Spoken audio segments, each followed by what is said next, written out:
Enzo Recto, kalaban ang katiwalian at kasinungalingan, kakampi sa katotohanan at kabutihan.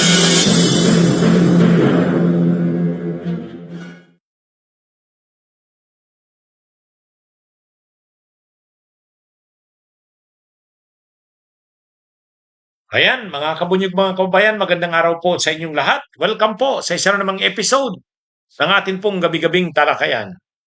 O mga kabunyog mga kababayan, ito po, passports ng mag-inang Ligarda posibleng kansilahin. O yan, posibleng makansila ang passport ng mag-inang Leandro at Loren Ligarda. Ayun, mga kabunyog hindi po ito chismis, ito po ay announcement mismo ng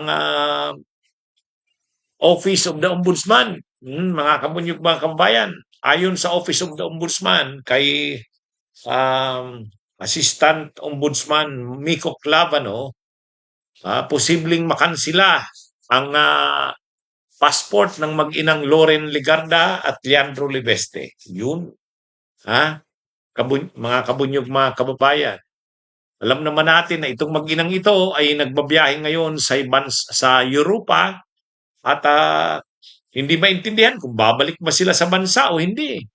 Ayon nga mismo kay ASEC Miko Clavano, napaka-suspiciouso yung announcement ni Loren Ligarda na humihingi na naman siya ng extension ng kanyang medical leave.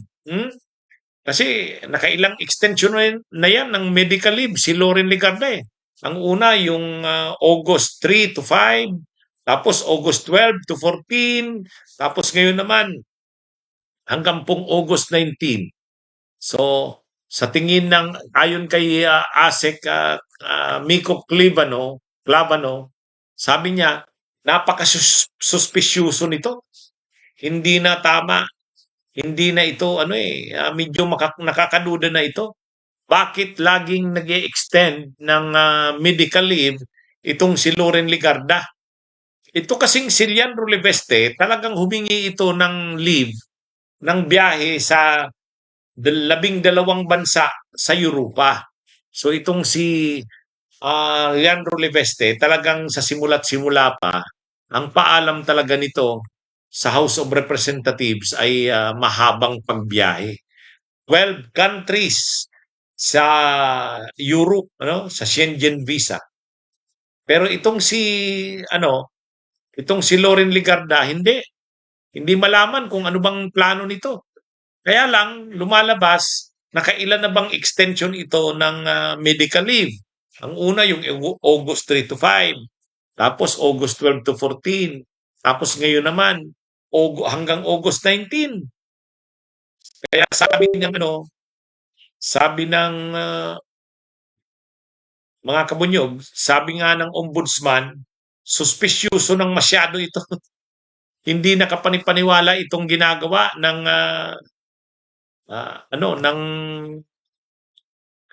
itong ginagawa ng kampo ni Loren Ligarda at ni Leandro Libeste. Kumbaga nakailang suspension.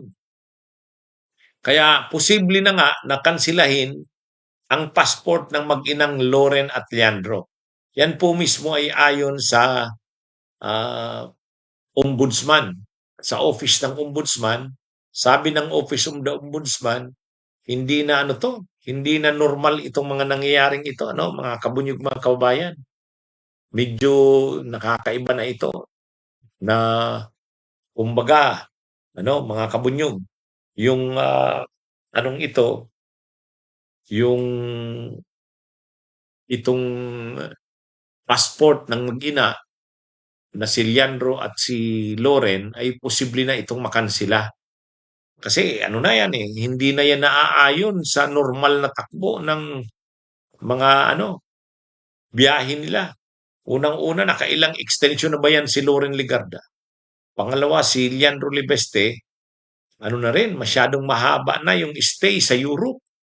Hindi na to, sabi nga ni ASEC Miko Clavano, napaka-suspiciouso na ng nangyayari.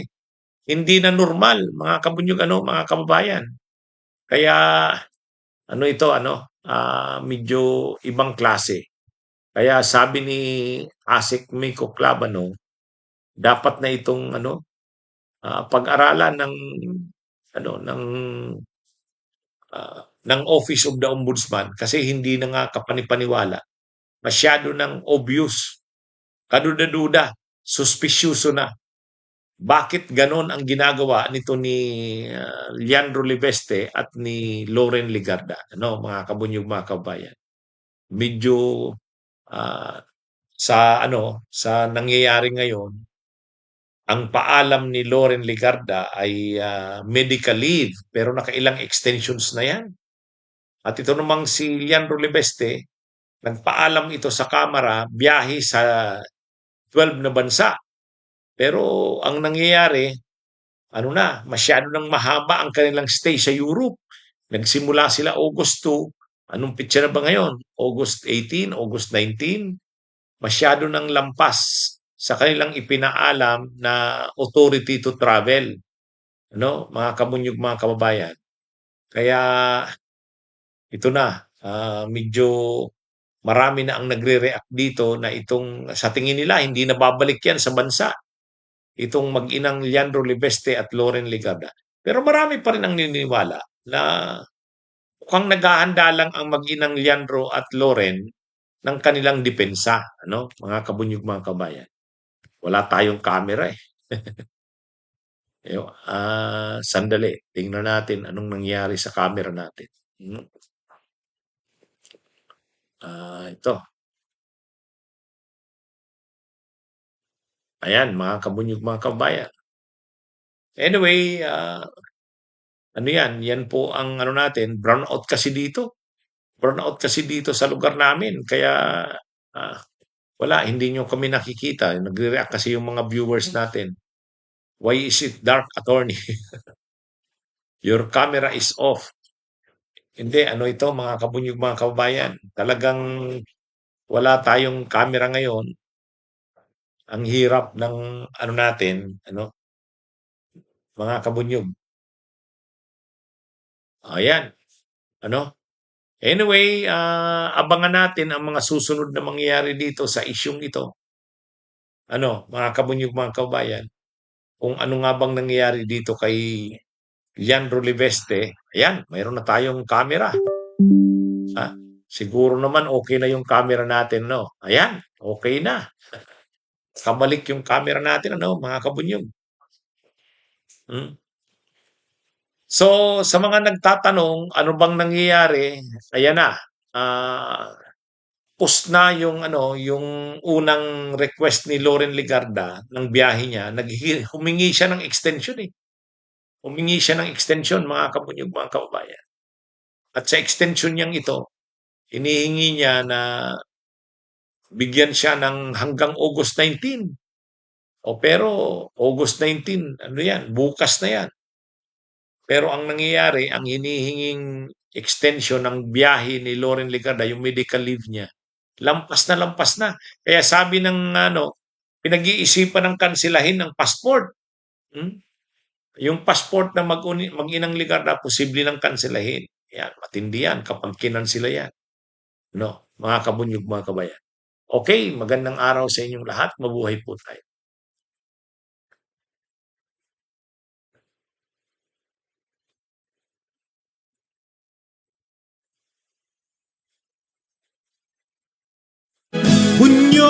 Bunyog, halikan na kasama ka.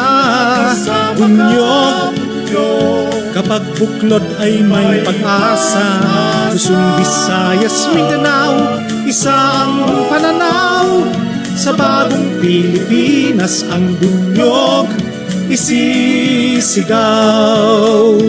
Bunyog, bunyog, bunyog.